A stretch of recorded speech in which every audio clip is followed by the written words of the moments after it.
C'est l'heure du Koumé News. Bonsoir et bienvenue sur la Radio Television Voice of the Cross. À la une de cette édition, les centres de Tindamba et de Koumé Goshen ont tenu ce dimanche 27 février leur traditionnel service conjoint marquant la fin du mois.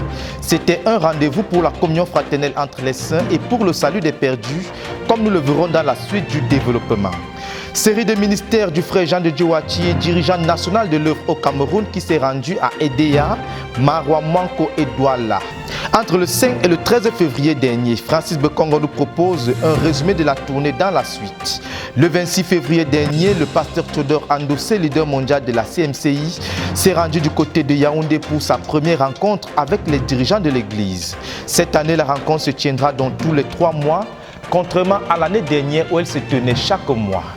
Voilà donc pour les titres, chers téléspectateurs, la suite du développement dans un instant.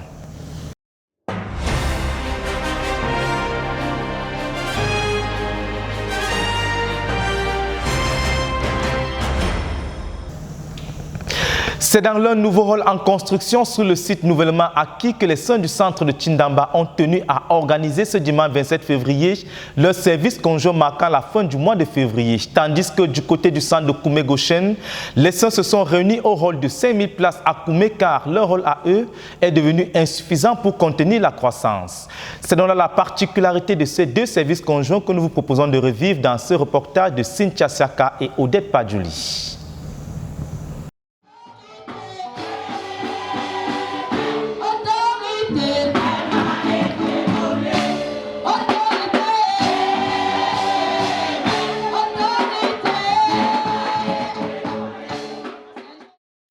Ils étaient environ 607 participants venus des différents horizons de la ville de Bertois pour prendre part à l'inauguration du nouveau site du centre de Tindamba situé au quartier Enya à l'entrée de l'IRAD. Pour faire un feedback sur l'acquisition et la construction du site, notons qu'en janvier, lorsque le peuple du centre de Tindamba, sous la houlette du frère Paul Olaiton, pasteur du dit centre, prend l'initiative de quitter le site habituel, Dieu a décidé aussi de faire un bond avec eux en pourvoyant miraculeusement à un terrain qui aujourd'hui fait office de la grande célébration. Il faut dire que les travaux de construction ont effectivement débuté le samedi 13 février 2022 et en 2 semaines seulement, les frères et techniciens, sous la supervision du pasteur Charles Tedjou, ont travaillé d'arrache-pied de jour comme de nuit pour que le hall soit prêt avant le 27 février 2022, jour initialement prévu pour le 2e méga-service conjoint évangélique de l'année. Comme à l'accoutumée, le culte mensuel a débuté vers 9 h par le ministère aux enfants, suivi d'abondantes actions de grâce, des cris de joie et des danses au Seigneur pour sa divine protection et provision durant le mois de février et surtout pour l'acquisition du nouveau site. Les mots humains ne pouvant exprimer la vive reconnaissance et la joie débordante du peuple de Dieu, des chants spontanés ont coulé des cœurs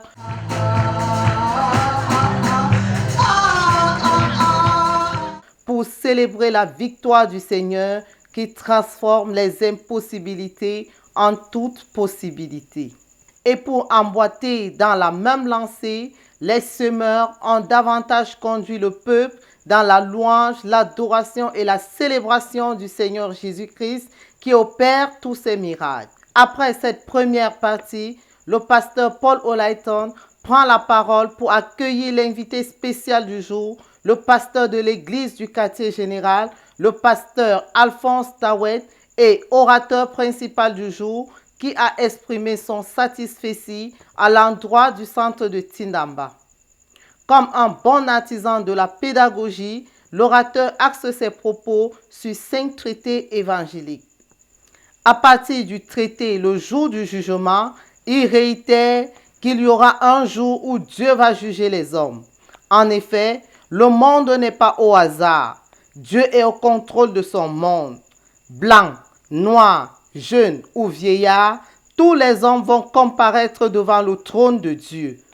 Et tout comme personne ne peut éviter la mort, personne ne va échapper au jugement de Dieu. Et le jugement suppose qu'il y a une sentence.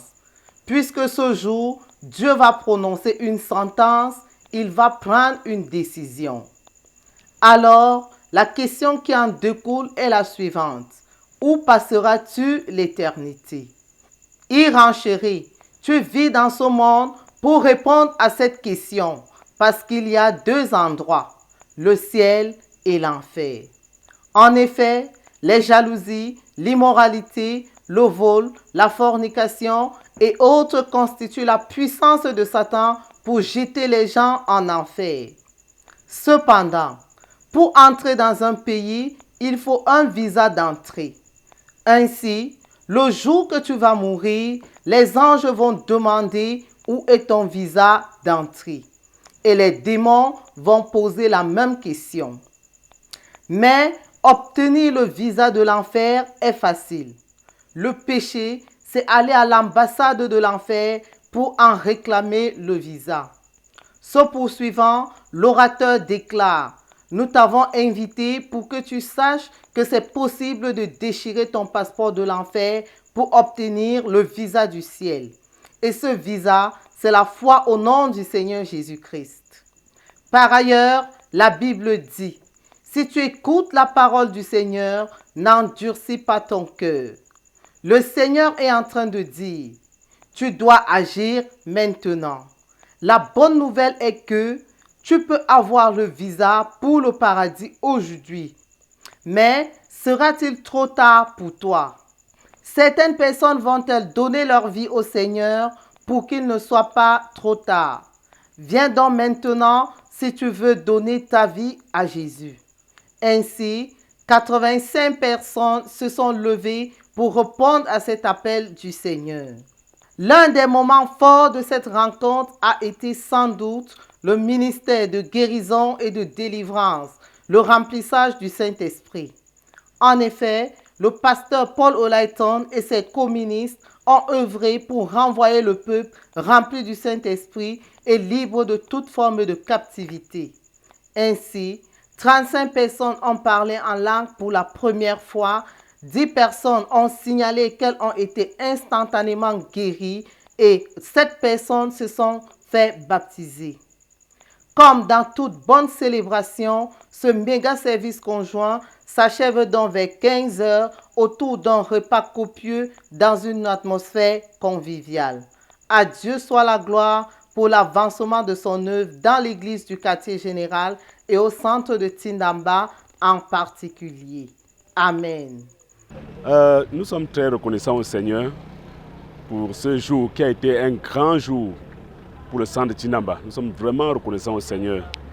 Vous voyez, on a été à prier depuis des années pour que le Seigneur nous donne un nouveau hall, un espace qui peut nous contenir, parce qu'on était il y a plus de 1000 et le Seigneur a intervenu d'une manière miraculeuse pour nous donner cet espace, ce nouveau site. Donc nous sommes vraiment reconnaissants au Seigneur pour ce qu'il a fait et pour ce qu'il va encore faire pour le centre de Tindamba. Gloire à Dieu.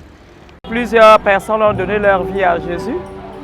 Ce qui était impossible à l'homme a été possible pour Dieu. Il a permis que la salle soit prête avant même le jeune service. Donc je voudrais vraiment rendre grâce à Dieu. Il était avec nous avant, pendant et après même. Oh, gloire à Dieu pour ce John Service. Je suis très contente. Vraiment, le Seigneur s'est manifesté. Nous avons trouvé grâce et faveur à ses yeux. Il était là au milieu de nous. Tout s'est bien passé, la louange, la prédication. Nous ne pouvons que dire gloire à Dieu pour ce qu'il a fait. Parce que vraiment, les mots nous manquent pour exprimer vraiment ce que nous ressentons. Le Seigneur nous a juste élevés. Gloire à Dieu. De Koumé pour la RTVC, je suis Padjouli Odette.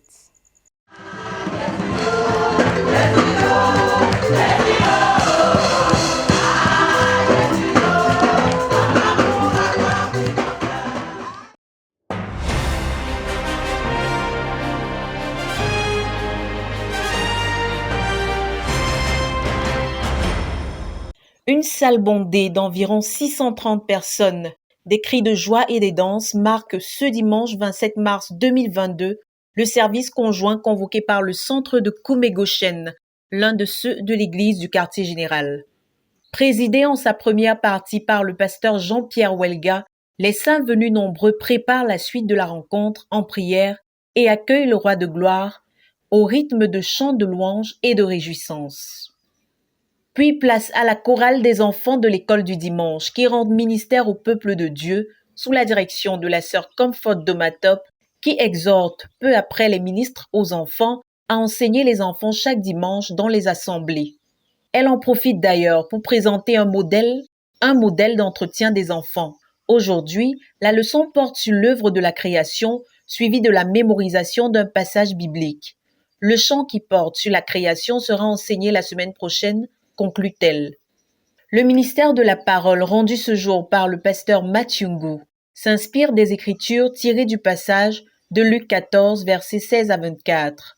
La parabole du banquet ressort clairement qu'il y a deux royaumes, celui de Dieu et celui du diable. L'orateur insiste sur le fait qu'on peut être à l'Église sans pour autant appartenir au royaume de Christ parce que l'on continue à vivre dans le péché de commérage, de calomnie, de vol, d'adultère et bien d'autres. Un message poignant qui interpelle chacun à se remettre en question. Son propos achevé, c'est le pasteur du centre Sama Israël après une brève exhortation inspirée de son témoignage personnel qui lance de nouveau l'appel à la repentance suivi de celui du baptême. Appel auquel répondent 92 convertis et 20 personnes baptisées sur le champ. Des louanges sont élevées au Seigneur pour sa victoire, suivies des actions de grâce et témoignages des bienfaits du Seigneur dans les vies de ses enfants. C'est aux environs de 15 heures que la rencontre prend fin autour d'un bon repas qui vient couronner ces moments de communion. De Koumé, pour la RTVC, je suis Cynthia Siaka.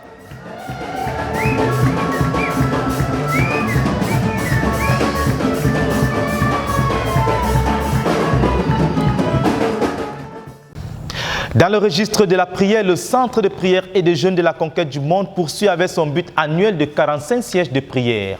La semaine dernière, ils ont tenu leur 6e et 7e siège de prière depuis le début de cette année. À cette occasion, ils ont particulièrement trempé dans la prière la retraite annuelle du frère Théodore Andossé qui se tient habituellement au mois de mars, la rendant possible par la grâce de Dieu. Jacques Coutier nous en dit plus dans ce reportage.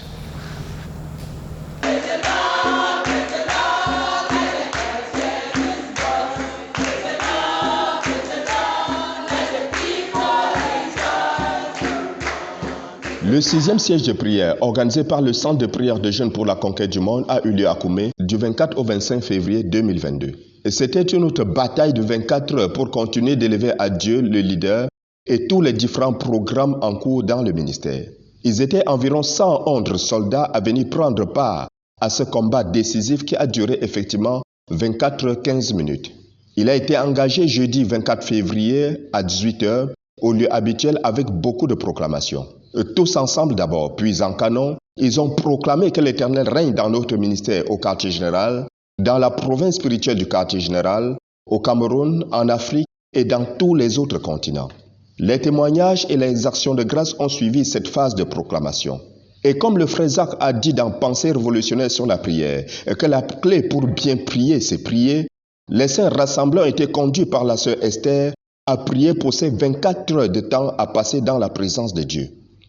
Par la suite, la dirigeante a engagé son armée dans la bataille. Le premier front de bataille, c'est la protection quotidienne du leader et de tous les autres dirigeants pour le compte de chaque jour du mois de mars 2022. À partir des sujets de prière déjà établis, les saints rassemblés ont crié à l'Éternel de toute leur force, car s'il ne veille, celui qui veille, veille en vain. Le ministère du leader à l'église de Yaoundé a constitué le prochain front de bataille. Après, c'était sa retraite personnelle, son ministère à l'école La Connaissance du service de Dieu en cours en Dombi. Ils ont d'abord intercédé pour ces différents programmes à partir des bulletins de prière. Et puis, selon que le Saint-Esprit œuvrait à travers la sœur Esther, les autres ont insisté. Les saints rassemblés ont eu l'opportunité d'élever à Dieu tous les missionnaires dans chaque nation où nous sommes représentés. Ils ont bataillé aussi pour les fonds de l'œuvre. pour l'ouverture des portes des nations à notre ministère, ainsi que pour le réveil de chaque saint de la communauté missionnaire chrétienne internationale. Ils ont assuré la protection spirituelle du frère Théodore, ainsi que de tous les autres dirigeants de l'œuvre. Ils ont lutté avec Dieu afin qu'il fasse émerger des dirigeants pour la continuité de la vision dans la jeune génération de notre ministère. Et tous ceux qui sont dans le jeûne actuellement ont fait l'objet d'une intercession fervente. La sœur Esther et son élite n'ont pas manqué de crier à l'Éternel pendant cette opération pour la production et la distribution de la littérature pendant cette phase critique et d'enfanter les couples missionnaires pour la moisson. À 18h15, avant de recevoir la bénédiction de la sœur Julienne Tawet, ils ont une fois de plus reconnu devant le Dieu vivant, nous sommes des serviteurs inutiles. Nous avons fait ce qui nous a été ordonné de faire et nous sommes prêts, Seigneur, pour la prochaine bataille. À celui qui est assis sur le trône et à l'agneau, la gloire et la révérence pour ce siège de prière et son impact.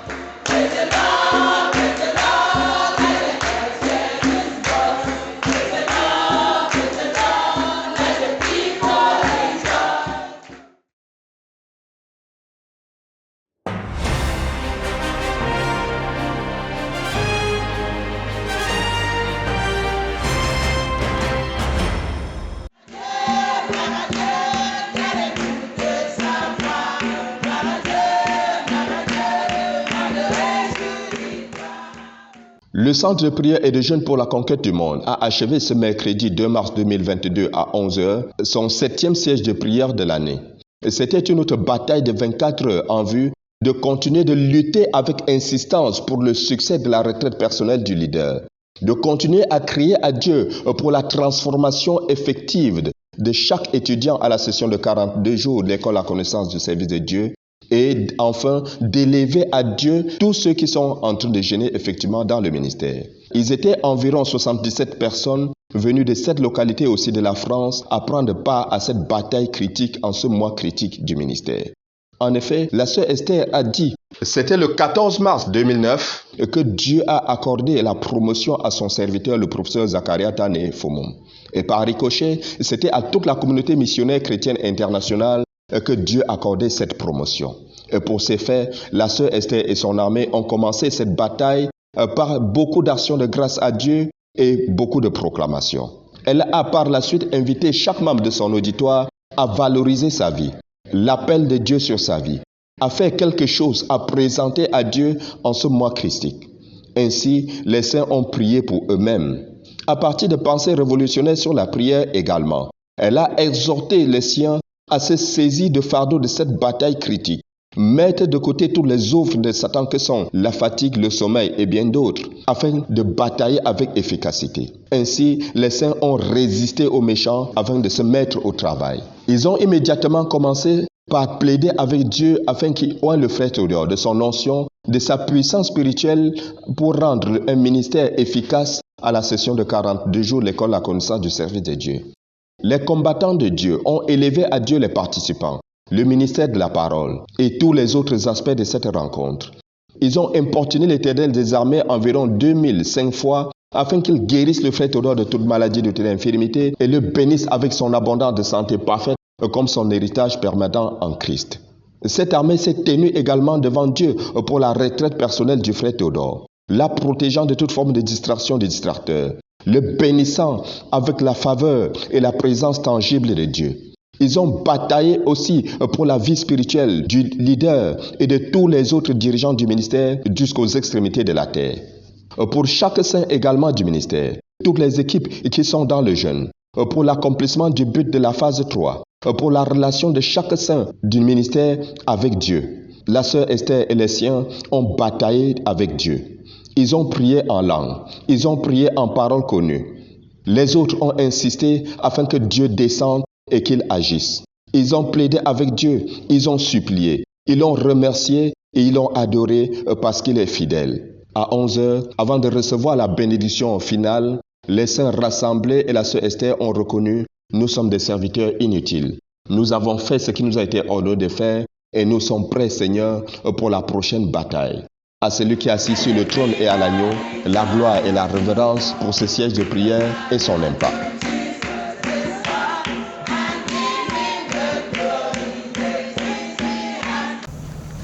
Des avancées majeures enregistrées dans le sous-département de l'électrification du quartier général qui est à pied d'œuvre pour finaliser le projet d'installation d'un transformateur, c'est en vue de stabiliser l'électricité au quartier général.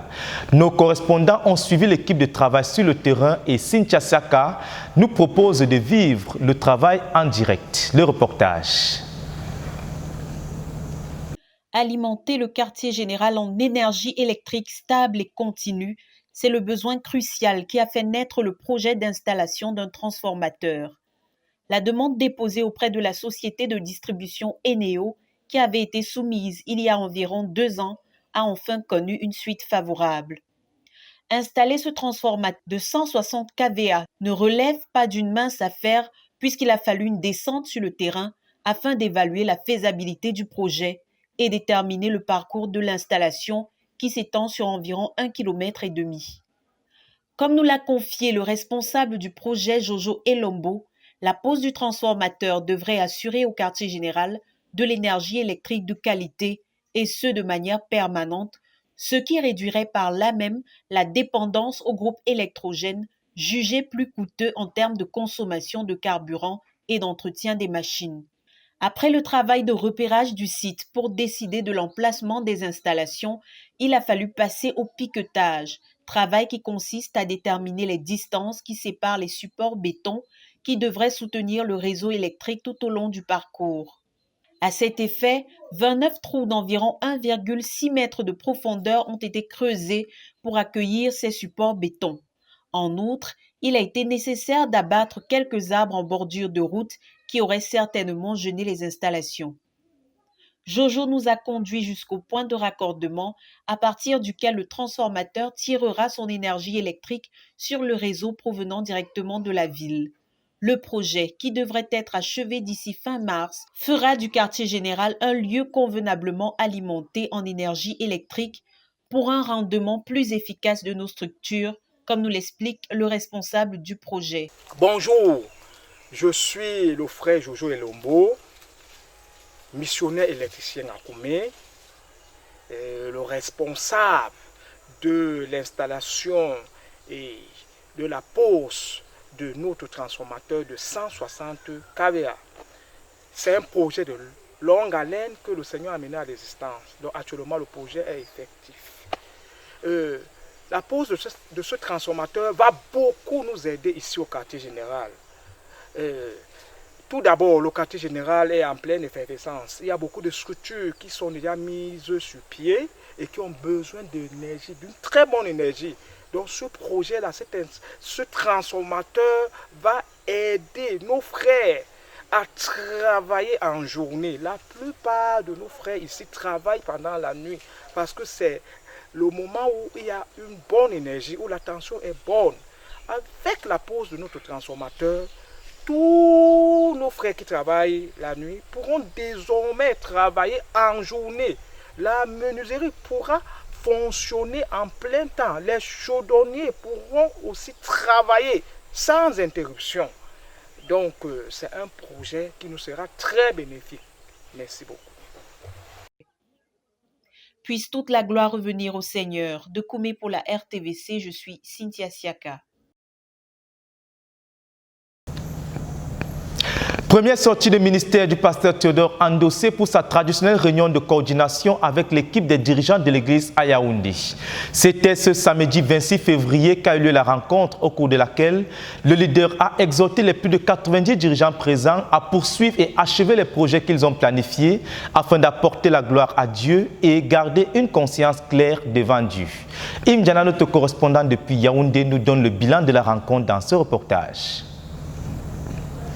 Le pasteur Théodore Andossé, leader de la communauté missionnaire chrétienne internationale, a tenu sa toute première réunion bimensuelle de l'année avec les dirigeants de Yaoundé le 26 février 2022. Dans cette rencontre, ils étaient environ 90 participants venus de plusieurs quartiers de la ville. Nous avons également noté la présence de certains dirigeants de Bolova. Si tu faiblis au jour de la détresse, ta force n'est que détresse. C'est sur ce passage de Proverbe chapitre 24, verset 10, que le leader est ancré dans son message. Ce passage nous encourage à tenir ferme dans les difficultés. Nous devons avoir la force pour traverser les difficultés au niveau de l'Église, aussi bien qu'au niveau individuel, nous dit le leader. Donc, ça ne sert à rien pour toi d'avoir des excuses. Les problèmes seront toujours là, mais chaque problème qui a un début a aussi une fin. L'orateur principal a poursuivi son intervention en encourageant les dirigeants à achever leur projet. Dieu n'accepte pas ce qui n'est pas achevé. Il serait en train de renier le fait qu'il n'est pas l'oméga, a-t-il soutenu. La sainteté de Dieu inclut les standards de Dieu. Si tu ne donnes à Dieu moins que ce que tu connais et moins que ce que tu as, Dieu va rejeter ça et tu n'auras pas de conscience claire. Avoir une bonne conscience est la première chose à considérer dans la recherche de la volonté de Dieu. Et avoir une bonne conscience, ça veut dire que tu as fait autant que tu pouvais. Avoir une bonne conscience, c'est de donner le meilleur de toi-même. Et celui qui a une bonne conscience claire va connaître la communion et la présence permanente de Dieu, a-t-il martelé. Pour connaître la volonté de Dieu, les frères doivent vivre le christianisme pratique. Garder la conscience claire pour ne pas faire naufrage à la foi. Donc, achever ce projet, ça fait partie d'avoir une conscience claire. Certains participants nous livrent ici d'autres vérités qui les ont saisis. Personally, I'm very, very grateful about the meeting we had today in particular. I'm just glad that God brings our leader, the Choro, to Yaoundé to come and give us the push. The takeoff of the meeting this morning really mattered to us, especially when he started to talk about this need to maintain, keep on going, even when things are not going well. I want to tell you, it's going to change my life totally, because most of the time I always give up goals, I personally, around the month of April, and I'm always repenting. I thank God for that particular encouragement. À Dieu soit toute la gloire. Yves Njana, Yaoundé, pour la RTVC. Après sa récente visite en Tanzanie, le pasteur Jean de Dieu Watii, dirigeant national de l'œuvre au Cameroun, une fois de retour, a entamé dès le 5 février une tournée de ministères dans différentes localités au Cameroun, notamment à Edea, à Douala, à Mwanko et à Maroua, où il a rendu une série de ministères au sein. C'est un reportage de Francis Bekongo. Après son long séjour tanzanien, le pasteur Jean de Dieu Watii, dirigeant national du ministère au Cameroun, a repris avec son équipe le chemin des prairies pour encadrer les anciennes et amener au berger par excellence le Seigneur Jésus-Christ de nouvelles brebis. C'est une série de ministères qu'il a amené tour à tour, d'Edea à Maroua, en passant par Mwanko et Douala. En dehors du gagnement des âmes, la formation des dirigeants était l'un des objectifs majeurs de la tournée. Le 5 février 2022, à la base à Edea, c'est les disciples enfants du frère Jean de Dieu Watii, venus de Yaoundé, et ceux qui sont sur place, qui étaient à l'honneur, communion fraternelle, prière et agapé avec le maître. Le 10 février à Mwanko, l'église locale bénéficie d'un cours de formation des dirigeants, et le dimanche 13 février, c'est l'apothéose avec un culte commun où le Saint-Esprit a encore fait des vagues. 40 personnes délivrées et guéries, 53 autres se sont engagées à suivre dorénavant et pour toujours Jésus-Christ. Avant de s'envoler pour l'extrême nord, le pasteur Jean de Dieu Watii a reçu la visite du dirigeant de la province spirituelle de l'Ouest, le pasteur Honoré Ndiendou. La construction imminente du bureau provisoire du leader national était au cœur des échanges et la contribution financière de la province spirituelle de l'Ouest fut l'un des aboutissants de la visite. À Maroua, ces 3 jours intenses de formation des dirigeants et en dehors de la réunion commune, les anciens de l'Église ont spécialement bénéficié d'un ministère particulier au cours de leur réunion hebdomadaire de lundi. Au final, il en ressort que 523 dirigeants en moyenne ont été formés pendant ce séjour à l'extrême nord. À Douala, c'est le centre de Ndogbong qui est le théâtre de la session de formation des dirigeants et potentiels dirigeants de la famille Jean de Dieu Watii, dont il est l'ancien responsable, le jeudi 25 février 2022. Et pour clôturer le mois, Le frère Jean de Dieu Watilly a dimanche dernier à EDEA rappelé à son auditoire que l'année 2022 est une année de croissance et que tous ceux qui sont en retard pour ce qui concerne l'établissement des buts le fassent au plus tard le 10 mars afin que nous soyons tous au même diapason. Il a partagé quelques secrets de la croissance comme sésame à mettre en pratique pour réussir dans la multiplication personnelle de l'église locale, de l'église départementale, de l'église régionale, de l'église nationale et de l'église universelle. Écrit à partir du compte rendu de Roger Marie Aron de RTVC DA, je suis Bekongo Germain Francis Akoumé. La famille des universitaires de l'église de Douala a organisé la première édition de la journée de l'étudiant le samedi 19 février dernier. Au programme, une conférence sur l'excellence académique et un message de l'évangile qui a conduit au salut de plusieurs des étudiants invités. Le reportage de Clovis Foto, notre correspondant depuis Douala.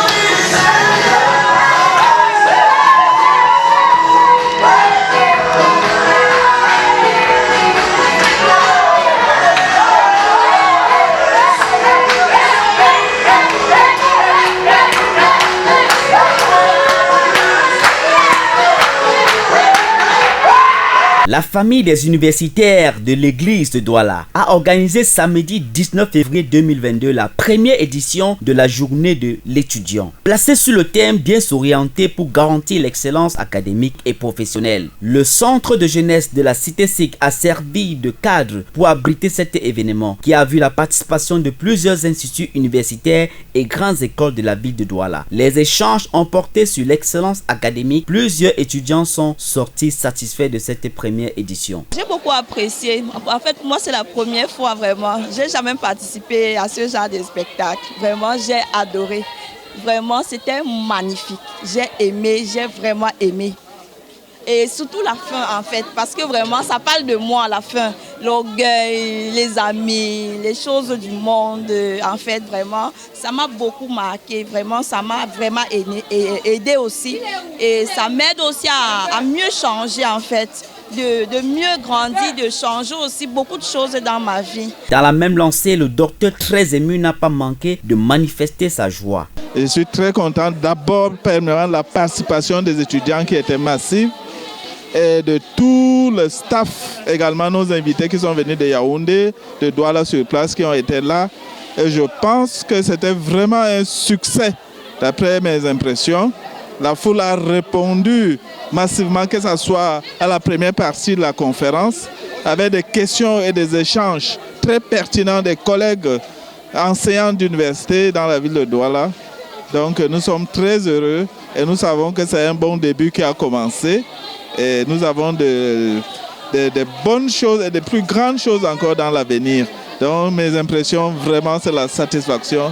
Je suis très content et je pense que nous avons bien démarré. Et la suite, comme les autres l'ont dit tout à l'heure, par la grâce de Dieu, c'est que nous irons très loin. Cette première édition a permis à plusieurs étudiants de se réconcilier avec Dieu. Au terme également de son intervention, il y a eu 14 étudiants qui se sont repentis et engagés au Seigneur Jésus. Je suis dans la joie pour cette première édition parce que d'ici 2 mois également, nous comptons organiser une autre journée sur l'entrepreneuriat. Nous espérons que cette fois-là, les choses seront davantage meilleures qu'aujourd'hui. Mais la satisfaction est tellement grande. Je bénis le Seigneur pour les étudiants qui ont pu répondre à l'invitation. L'aspect spirituel n'a pas caché sa satisfaction après cette première journée. Les différentes composantes de la journée étaient très intéressantes. J'ai vu les étudiants s'épanouir. J'ai vu les étudiants être édifiés sur la question de l'orientation. C'est des joyaux au moment où on entre à l'université que de savoir qu'il faut mieux s'orienter pour pouvoir exceller. C'est un trésor. Et par-delà tout, la cerise sur le gâteau, c'était la nécessité absolue de mettre sa vie en règle avec le Créateur qui est le maître de toutes les sciences. Et de là découlera inévitablement l'excellence. Parce que le Seigneur Jésus-Christ est celui en qui toutes choses ont été créées. Il a les clés de toutes les sciences et il les donne à qui les cherche et qui le craint. Rendez-vous à la prochaine édition, ne manquez surtout pas, c'était waouh. Le prochain rendez-vous est pris dans 2 mois pour la journée d'entrepreneuriat. Produire des dirigeants qui sont des hommes d'État spirituels pour garantir l'accomplissement du but de notre œuvre au Tchad. C'était là le fardeau qui a motivé le ministère rendu au professeur Dieudonné N'Djamène, aux dirigeants de l'œuvre au Tchad du 12 au 17 février dernier. Ils étaient donc au total plus de 200 dirigeants venus des différentes provinces de la nation. Le reportage de Yassine Bekolo. Le pasteur Dieudonné N'Djamène a organisé une retraite de formation des dirigeants du Tchad du 12 au 17 février 2022. 200 participants ont fait le déplacement de toute la nation venant des 10 provinces et de 25 localités. Le pasteur Dieudonné a introduit son message en disant que du Tchad sortira des hommes spirituels et des hommes d'État comme Jésus-Christ a émergé de Nazareth. Suite à ce propos, il a tiré son enseignement de la vie d'Élie et d'Élisée dans le livre 2 Rois, chapitre 2, versets 1 à 10. Utilisez notre intelligence pour chercher à comprendre, tout en priant pour que Dieu nous apporte la révélation. Tu as compris?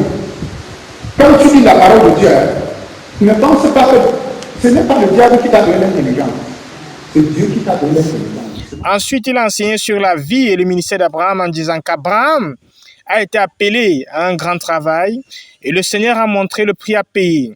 Ensuite, le Seigneur a appelé le frère Zach à produire une nation spirituelle et le Seigneur lui a montré les exigences requises. De même, à partir de Luc chapitre 14, versets 25 à 39, le professeur Dieudonné N'Djamène a déroulé les 9 conditions pour être disciple. Si nous devons imiter le frère Zach, nous devons être des disciples et remplir les 9 conditions pour l'être. Louez l'Éternel car il est bon, car sa miséricorde durera toujours. Pour la RTVC, Yassine Bekolo. Voilà, chers téléspectateurs, nous sommes donc parvenus au thème de ce journal. Merci de nous avoir suivis de bout en bout. Rendez-vous la semaine prochaine pour une nouvelle édition du Koumé News. Que Dieu vous bénisse.